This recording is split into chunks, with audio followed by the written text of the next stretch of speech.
नमस्कार दोस्तों, मेरा नाम है भालचंद्र। ब्रह्मांड सिद्धाष्ट्र में आप सभी का स्वागत है। आज के इस वीडियो में हम चर्चा करेंगे धनु राशि का मई 2023 का संपूर्ण राशिफल।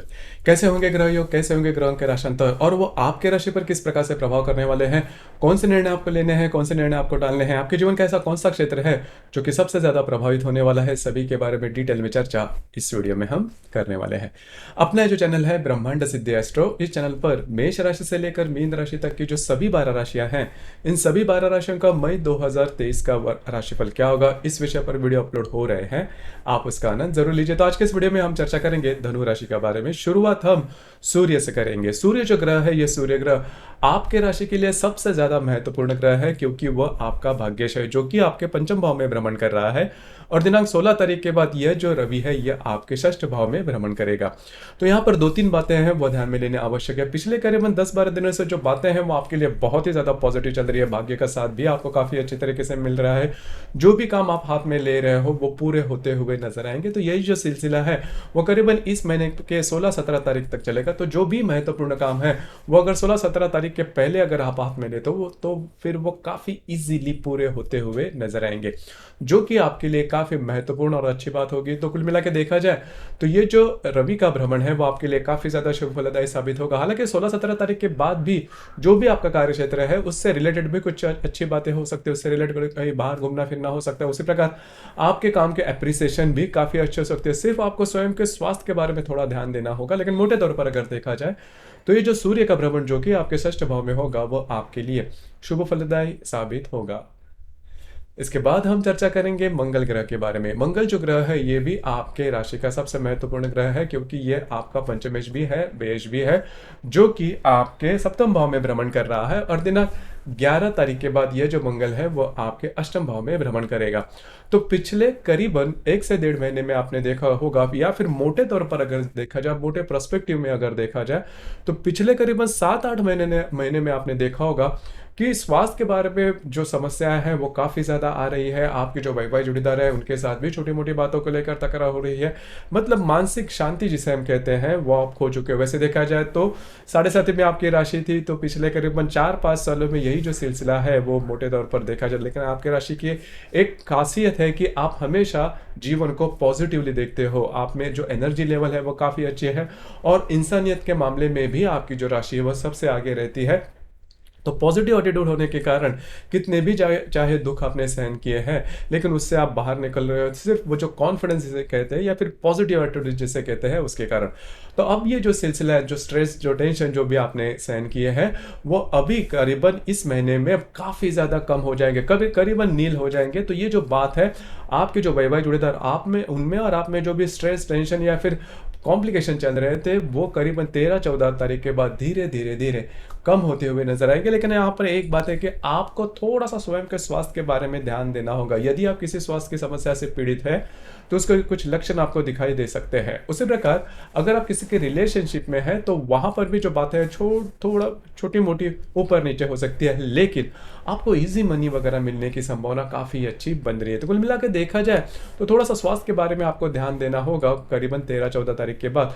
लेकिन मोटे तौर पर अगर देखा जाए तो जो सिलसिला पिछले करीबन 7-8 महीने में आपने देखा होगा आपके स्वास्थ्य के बारे में, जो आपकी जो रिलेशनशिप है वैवाहिक खास करके, या फिर आपकी जो म्यूचुअल रिलेशनशिप है उसमें भी आपने देखा होगा। तो ये जो सभी बातें हैं वो अभी काफी मायनों में कम होती हुई नजर आएंगी, नील होती हुई नजर आएंगी, जो कि काफी अच्छी और महत्वपूर्ण बात होगी। इसके बाद हम चर्चा करेंगे बुध ग्रह के बारे में। देखिए, बुध जो ग्रह है वो आपके राशि के लिए सबसे महत्वपूर्ण ग्रह है, क्योंकि यह आपका सप्तमेश भी है और आपका दशमेश भी है, जो कि आपके पंचम भाव में वक्री अवस्था में चल रहा है। और दिनांक 15 तारीख के बाद ये मार्गस्थ हो जाएगा। तो ये जो स्ट्रेस, टेंशन जो कि म्यूचुअल रिलेशनशिप में है, आपके वैवाहिक जोड़ीदार उनमें और आपका जो भी कार्य क्षेत्र, जैसे मैंने अभी कहा, तो वो जो भी स्ट्रेस टेंशन चल रहा है करीबन 16-17 तारीख के बाद काफी मायने में नॉर्मल होता हुआ नजर आएगा। उसी प्रकार आप में और आपके जो रिलेशनशिप में व्यक्ति है उनमें भी छोटी मोटी बातों को लेकर जो डिफरेंस ऑफ ओपिनियन जिसे हम कहते हैं, वो जो बातें हैं वो काफी मायने में नॉर्मल होती हुई नजर आएगी। लेकिन यहाँ पर एक मैं बात कहना चाहूँगा कि बहुत बड़े ऐसे कोई निर्णय नहीं लेना, खास करके आपकी जो वैवाहिक जोड़ीदार या फिर आपका जो भी कार्य क्षेत्र है उससे रिलेटेड। बाकी ये जो बुध है करीबन 17-18 तारीख के बाद काफ़ी उसके जो परिणाम है वो काफ़ी नॉर्मल होते हुए नजर आएंगे, और आप में और आपके जो वैवाहिक जोड़ीदार है उनमें जो भी तनाव था वो भी काफ़ी मायनों में कम होता हुआ नजर आएगा। इसके बाद हम चर्चा करेंगे सबसे महत्वपूर्ण ग्रह गुरु के बारे में। जैसे कि इस गुरु जो है वह आपके राशि का स्वामी है, आपका चतुर्थेश भी है, जो कि आपके चतुर्थ भाव में भ्रमण कर रहा था। अब ये जो गुरु है अप्रैल 21 के बाद ये आपके पंचम भाव में भ्रमण करेगा। ये आपके लिए बहुत ही महत्वपूर्ण बात है। पिछले करीबन 7-8 सालों में जो भी आपने देखा नहीं होगा उसी प्रकार की जो शुभ बातें हैं वो आपके लिए मिलना शुरू हो जाएगी प्रत्यक्ष रूप में। तो यहाँ पर 2-3 बातें हैं उसके ऊपर आपको बहुत ही अच्छी आपके उसके जो एडवांटेजेस हैं मिल सकते हैं। खास करके अगर आप किसी के रिलेशनशिप में हैं उनके साथ आपकी जो रिलेशनशिप है वो काफ़ी अच्छी देखी जाएगी। अगर किसी से किसी किन्हीं बातों को लेकर कोई प्रॉब्लम कॉम्प्लिकेशन हुए हैं रिलेशनशिप में तो वो भी नॉर्मल होते हुए नजर आएंगे, जैसे कि ब्रेकअप या फिर जो भी बातें हैं।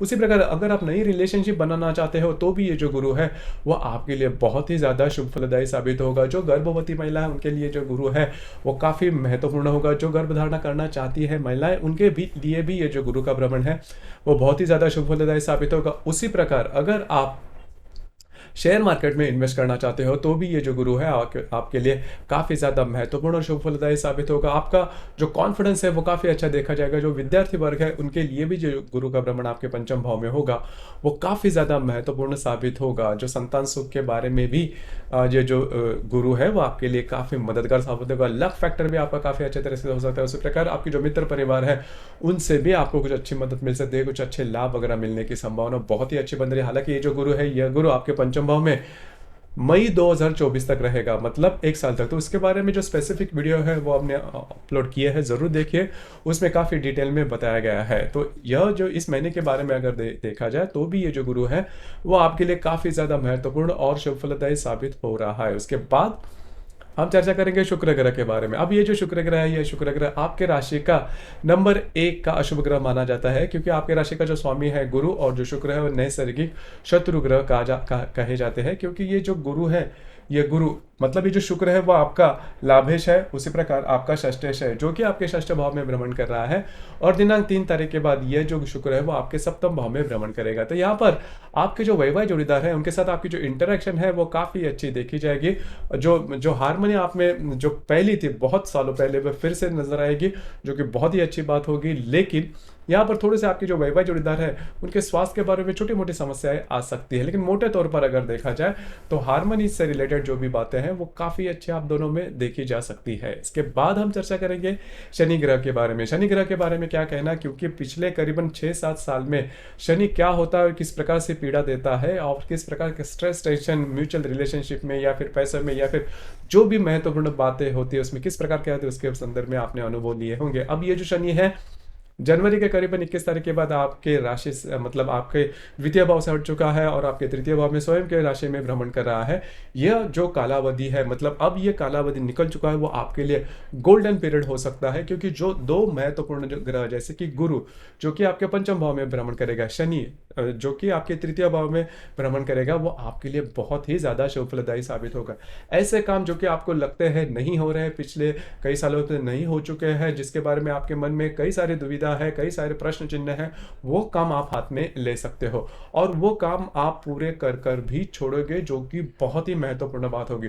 तो कुल मिला के देखा जाए तो ये जो संपूर्ण जो ये जो महीना है या फिर आने वाला जो कालावधि है आपके लिए बहुत ही ज्यादा शुभ फलदायी साबित होगा। आप तैयार रहिए, आपके जो भी महत्वपूर्ण काम है वो पूरे होते हुए नजर आएंगे। किसी भी क्षेत्र से वो रिलेट कर सकते हैं, लेकिन आपके लिए जो गोल्डन पीरियड जिसे हम कहते हैं वो शुरू हो चुका है। इसका पूरी तरह से लाभ लीजिए।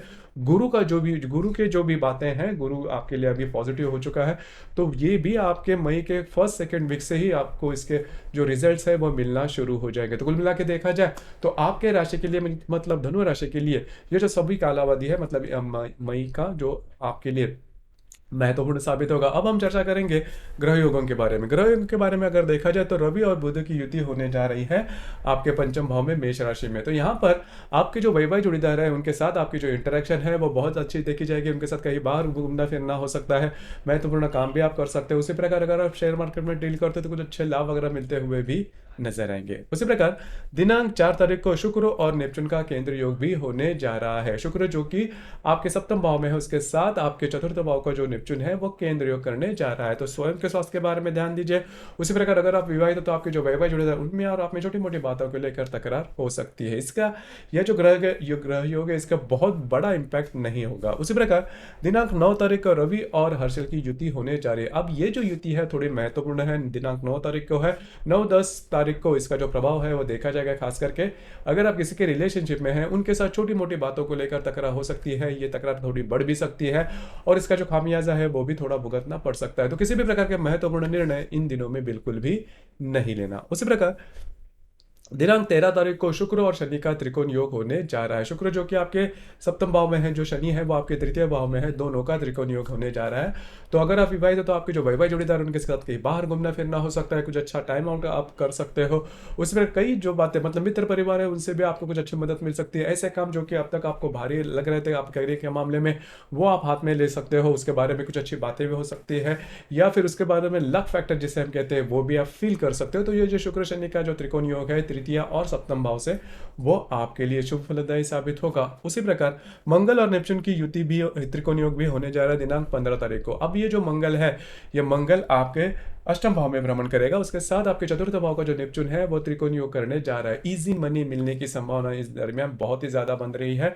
15, 16, 17 इन 3 दिनों में यह जो अनुभव है वो आप ले सकते हो। लेकिन यहाँ पर आपके जो इनलॉज होंगे उनके साथ छोटी मोटी बातों को लेकर तकरार हो सकती है। लेकिन मंगल नेपच्यून का ये जो त्रिकोण है योग है वो आपके लिए इजी मनी पक्का ला सकता है। घर के जो लोग हैं उनके साथ भी आपकी जो इंटरेक्शन है वो काफी अच्छी देखी जाएगी। तो कुल मिला के देखा जाए तो ये जो मंगल नेपच्यून का त्रिकोण योग है वो आपके लिए काफी ज्यादा महत्वपूर्ण और शुभ फलदायी साबित होगा। उसी प्रकार दिनांक 28 तारीख को गुरु और राहु की युति होने जा रही है। गुरु और राहु की युति जिसे हम चांडाल योग भी कहते हैं, तो उस नाम पर नहीं जाना और शब्द पे नहीं जाना, क्योंकि उसका जो अर्थ है वो काफी अलग सा निकलता है। लेकिन गुरु जो है वो स्लो मूविंग प्लैनेट है, राहु जो वो भी स्लो मूविंग प्लैनेट है।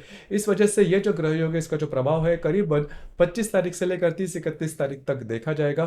तो इन दिनों में किसी भी प्रकार के बड़े निर्णय बिल्कुल भी नहीं लेना। आपकी जो निर्णय है वो चुक सकते। देखिए जो गुरु है वो आप ही के राशि का स्वामी है, तो आपकी जो सोचने की बुद्धि होगी, विचार होगी, दृष्टि होगी, उसमें जो राहु है वो आपको प्रॉब्लम कर सकता है, वो आपको मिसगाइड कर सकता है, आपको भ्रमित कर सकता है। तो किसी भी विषय के निर्णय चाहे छोटे हो या बड़े इस कालावधि में मतलब दिनांक 25 तारीख से लेकर 30-31 तारीख तक बिल्कुल भी नहीं लेना। ये बात जान लेना बहुत ही महत्वपूर्ण है।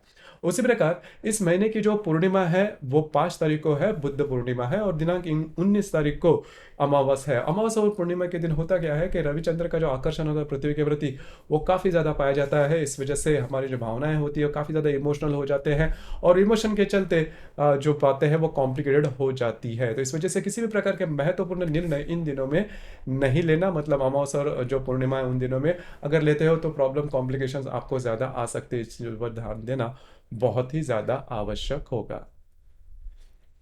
तो दोस्तों ये था धनु राशि का मई 2023 का संपूर्ण राशिफल। आपके लिए जो राशिफल है वो काफी ज्यादा महत्वपूर्ण, काफी ज्यादा शुभ फलदायी साबित होगा।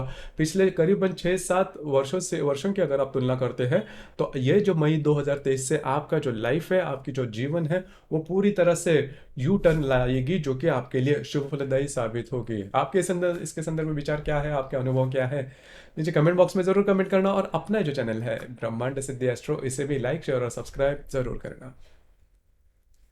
धन्यवाद।